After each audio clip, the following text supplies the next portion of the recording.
All right, Coach. First question this morning is from Todd Kim. Morning, Fran. It's been so long since you played Northwestern. You're obviously a different team than you were then. How is Northwestern different? Well, they're dramatically different. They don't have Leach and Barnheiser, so the other guys have really done a good job stepping up. You know, Wyndham and Clayton. Ty Berry has always been a really good player in our league. Has really taken his game to another level. Been really impressive to see. Tom. Frank, can you speak to that challenge? Because you've experienced that as well with losing a key piece during the season and having to adjust as a coach. What is that challenge like? You come into the season, Tom. We felt like we had depth. I'm sure Chris felt like he had depth. I mean, you got a 6-year guy like Fitzmaurice who wasn't playing, and now he's playing really well. Mullins. I mean, it's an opportunity for other people. The Cheverino kid, the freshman, I was really impressed with him. Wasn't playing as much. Obviously, now he's playing more. So, you go to your next guys and you try to develop them and you try to figure out how they can blend with each other and still remain competitive and be a good team. So, Chris has done a good job of that. Very good. Tyler. Hi, Fran. Obviously you use the zone and the press at times during the game. Just how do you feel about how effective it's been and just your ability to kind of use it throughout a game? It's been a very effective at times, not as effective at other times, and that's pretty standard. Uh, the three-quarter court press, you might get some turnovers, but typically it doesn't lead to breakdowns. The zone is a little bit more susceptible to breakdowns, especially if you're playing a team that can make threes, because there's a good chance if you go zone, teams are going to shoot threes against it. In theory, that's why you play zone, so there's more jump shots. And quite frankly, that's why a lot of teams don't play a lot of zone because you are susceptible to the three ball. So, for us, it's been a good change of pace. And sometimes you go to it because you got a couple guys in foul trouble and you want to keep them on the floor. But for us, we've always been a changing defensive team and make teams, react to that. David. Fran, I've covered you long enough to know that you love to use the term sense of professionalism when it comes to your teams and how you kind of move from one game to the next. As a coach, how do you establish that professionalism culture? Does it go back to recruiting the right guys or just integrating it once they get on campus? I'm just curious about your insight.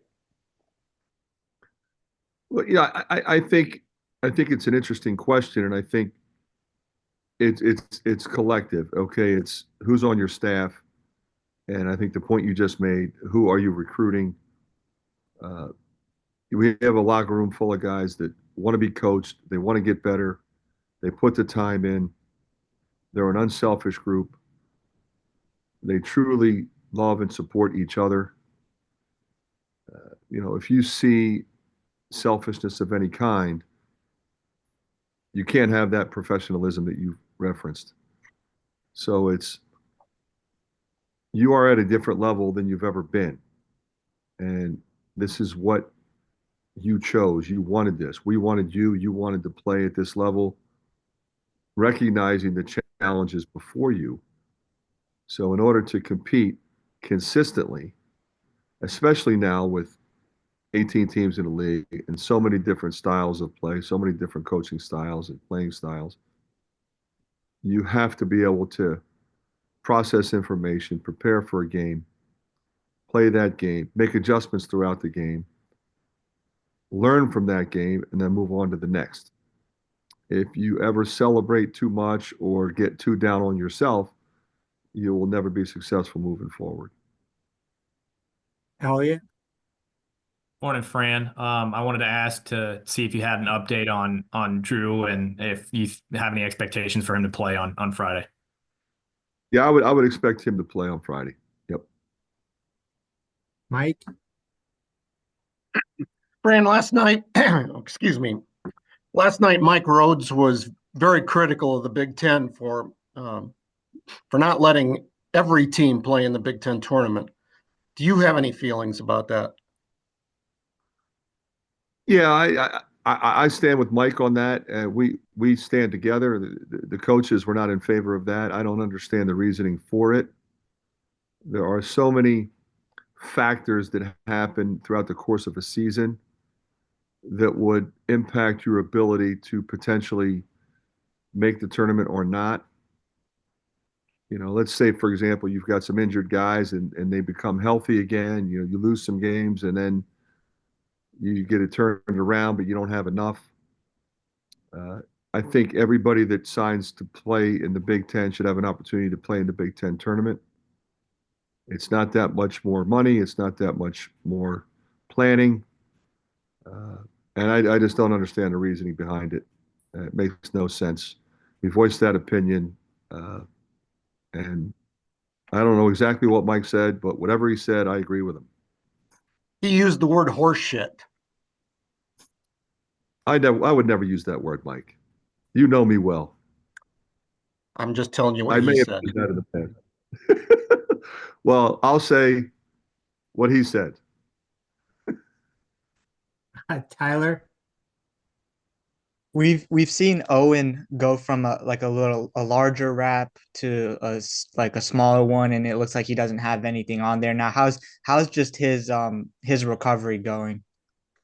He was actually shooting yesterday, so he was able to catch the ball, shoot the ball. It's coming well. It's one of those things where essentially it's a 2 to 3 month rehab before you can go out and compete and risk somebody chopping your hand and getting a similar situation that happened before it completely heals. But he's progressing well. Yeah. All right, final question, Coach Elliott. Fran, I know minutes for Sadhu have been kind of all over the place, but he played quite a bit the other night. What stood out to you that had you keeping him on the floor against Illinois? I thought his energy level was there. For him, I think he has the ability to impact the game in a lot of ways, but it starts with how hard he plays, his energy level on a consistent basis. Because he's a skilled guy, he can dribble, pass, and shoot. He defends, he can defend multiple positions, and that's why we recruited him, and that's where I think his strength is moving forward. So I just encourage him to play the game, trying to impact every possession with his length, with his athleticism. And when he does that, he's going to stay on the floor. All right, thank you, Coach. Thanks, guys.